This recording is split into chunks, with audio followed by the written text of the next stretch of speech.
Time now to take a look at the French headlines. Hello, Elena. What have you got to start off with? Hello again, Claire. Well, apparently the French don't think that Nicolas Sarkozy succeeded in his entry into the campaign, according to a poll taken by Le Nouvel Observateur, which we should remember, or I should say rather, was taken on Saturday, so before his big campaign speech on Sunday.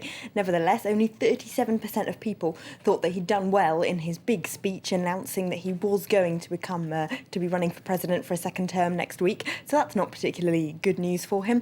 His campaign slogan also seems to be playing against him. Of course, it's La France Forte, strong France. So they asked people in that poll if they thought a second term of Sarkozy would make France stronger, and 2/3 of people said they didn't think so.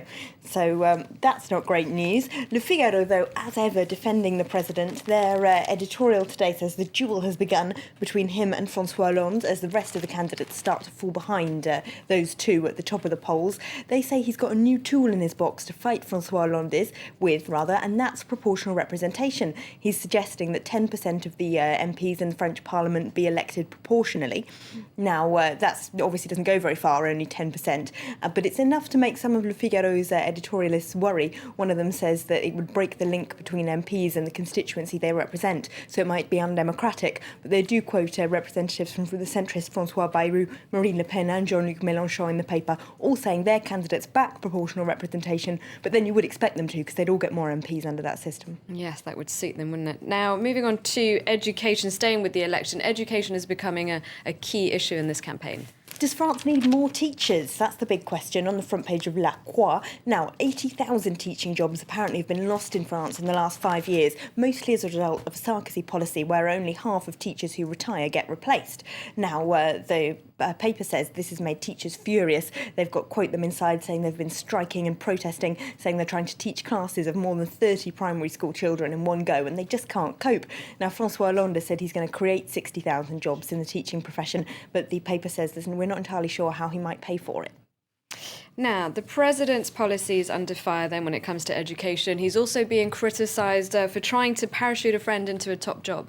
Yeah, this is the former Environment Minister, Jean-Louis Borloo, a centrist who at one point it was thought might be running against the president for the presidency in this election. He's not running now, but Sarkozy still needs to keep him on side, and it's rumoured that he offered him the job of CEO of the French energy giant Veolia. In exchange for this, there he is on the front page of Les Echos. Their headline says general malaise over the idea of nominating Borloo to Veolia. They say the company is on the edge of going into administration. They have all kinds of financial problems, so they need a financial manager who knows what he's doing, not a politician.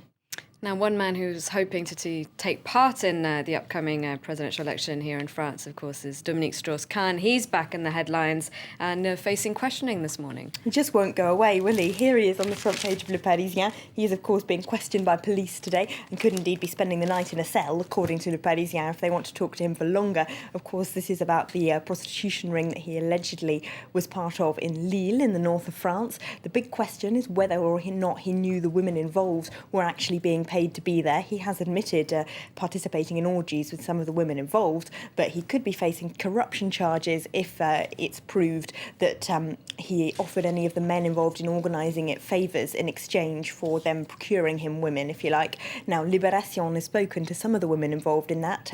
So they have very different points of view, though. One of them says that DSK treated her very well and that she thinks he might well not have known that she was being paid when she visited him in Washington.